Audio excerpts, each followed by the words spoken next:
Now, who was Baruch Spinoza, the writer of the um, Theologico-Political Treatise? Who was he as a person? Now, there is very little information about him. The copy I'm reading, the person who did the kind of like the compiled it, gives us some information, and he says he collected most of this information about his personal life came from a pastor, which is interesting because Spinoza was thought to have been, or most people thought of him to be an atheist during his time when he lived. But the person who provides most of the information about him is a pastor who happened to go and live in the same house that he used to live in. And while staying in that house, he got to collect a lot of information about this individual. And then the other source of information about him as a person comes from the letters that he used to write with, people he used to communicate with. So that's the two main sources of information about him as a person.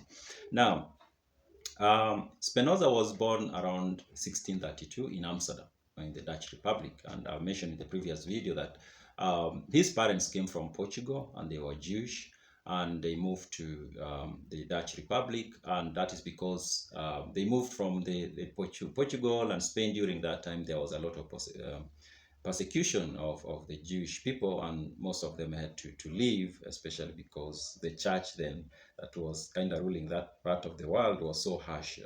And they moved to the Dutch Republic, which was more accepting, even though it was still very Christian and whatever. It was more accepting of people of different faiths living there. So the parents moved to Amsterdam, and that's where Baruch was born in 1632. And he had, I think, two siblings, I think two sisters, and him. They were three. And the relationship between him and his family seemed to have been very strained. At the age of around 23 or early 20s, he started having these ideas that were like not ideas you'd expect from a young man of 20 years about religion in particular. He was kind of like challenging the ideas that were being taught at the mosque, and not the mosque, but the synagogue. And in fact, at the age of 23, he was expelled from the synagogue. And I read somewhere else that there was even an attempt on his life because of the ideas he was espousing, and he was having this conversation with other young men or young people in the synagogue. And some of them went and told the authorities about his ideas, and at, they tried to talk to him. I think I even came across a mention of them promising to pay him some money, like something, maybe they were trying to employ him so that they keep him away from pursuing these ideas. He refused, and then there's mention of them, an attempt on his life is mentioned. It might not be really something that happened, but there's that mention that there was some attempts on his life because of his ideas. But then he was expelled. That is established that he was expelled from the synagogue, from the community of the Jewish society. And he now moved, and he kind of became solitary. How to describe it? Like he became this person who didn't have a community around him, and that way he kind of found himself to people who had these weird ideas, of course, and he joined them, and and he became part of that. Now, because of these ideas, the relationship, his relationship with his family is deteriorated as he deteriorated. As his relationship deteriorated with the overall Jewish community, his family kind of like disowned him, and they didn't want anything to do with him. His mother died when he was very young, so his father was around for a while, and then the dad died when he was a young man. And after the dad died, it seemed like the dad was a business person, a trader, a merchant, something like that. He had made some money, I guess. And when the dad died, there was his siblings, especially his sister, and there's a name for his sister. I'm trying to get. I think it's Rebecca. Rebecca said that because he had denounced the Jewish religion, he had no right to inherit the dad, anything from the father. So but Spinoza went to court over this, and the court ruled that he had a right to get something out of that estate. But after winning the case, Spinoza went ahead and left everything to the other siblings and took only a bed. That's what we are told. He took only a bed. And so the family, and another interesting thing, when Spinoza dies at the end, um, his sister Rebecca comes forward and tries to claim that she is the person who should inherit whatever estate he leaves behind. But then when she realizes that there is very little that is left, she disappears. She never claims anything. Um, but now, maybe still on family, there is no record of Spinoza having married or had a family of his own, or even having a long-term relationship with anyone. There's in terms of like romantic relationship, there's nothing like that. It's like seems like he lived a solo life for the 40-something years he was alive. He never had a family of his own. A noteworthy relationship, he didn't. And he lived a very simple life. Besides writing and engaging with other people on philosophical matters, he worked as a lens grinder, like helping make microscope and telescope lenses. That's how he made his living. But because he had become very notorious, maybe that's not the right word, like he was very known, especially within the community of philosophers in the Netherlands. Some people found his ideas interesting, and in fact there is this one guy who was a very rich guy. He wrote in his will that Spinoza should get some amount every month from his estate for the rest of his life. It was a lot of money, I think like something like 1,000 florins.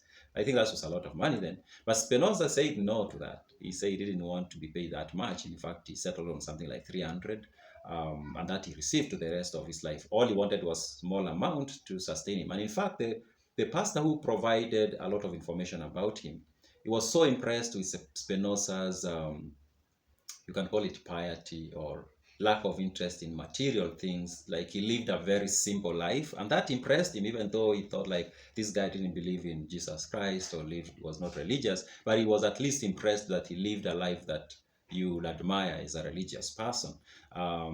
So he lived by making lenses and also getting this small amount from somebody who wrote in his will that he should be paid that. And he didn't accumulate any wealth really, and he wrote. And he also, there was a time he was approached to be a college professor or something like that, and he declined. And I found it interesting, the reason why he declined to be a college professor or something like that. And his reasons were that by accepting that appointment, he was putting himself in a situation where he will have to compromise his ideas. And that makes sense. Even today, there are jobs you will accept, and then you will have to tone down some of the ideas you may be holding, because by taking that job, it means you have to be of a particular way in terms of thinking. So he declined that. So he never became a teacher. Um, so he wrote many books besides Theologico-Political Treatise, and there is another one, famous one, called the Ethics. He wrote a book, other books such as Treatise on the Emendation of the Intellect, short treatise on God, man, and his well-being, the principle of Cartesian philosophy and the Hebrew grammar.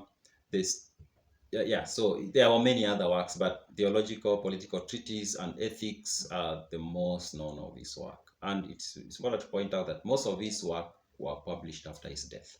I've talked about his work being banned in Holland, and the Catholic Church putting them in the index of forbidden books.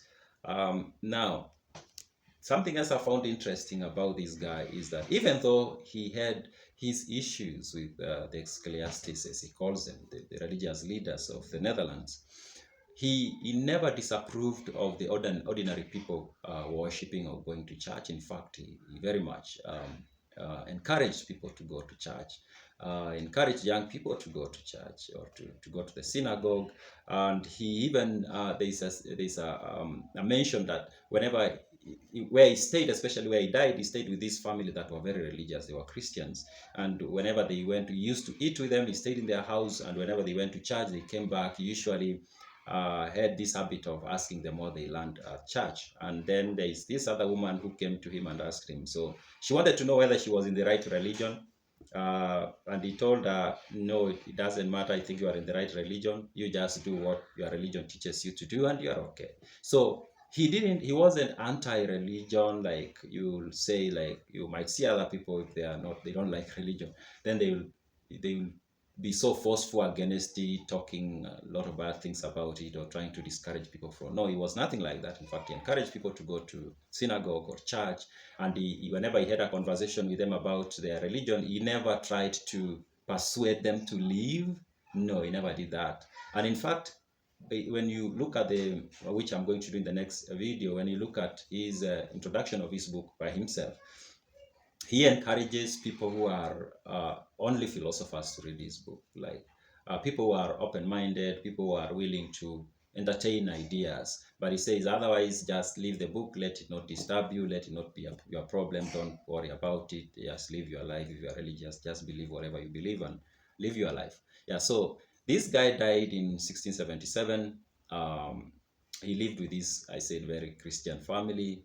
They used to cook for him. Interestingly, they were very close to him, and they died under their care. It's not known what exactly killed him, but there is a talk of maybe tuberculosis or a condition that he got from grinding the lenses that he was making for telescopes and whatever. Yeah, so that is Spinoza. Not much about his personal life, but the ideas he left behind are very powerful.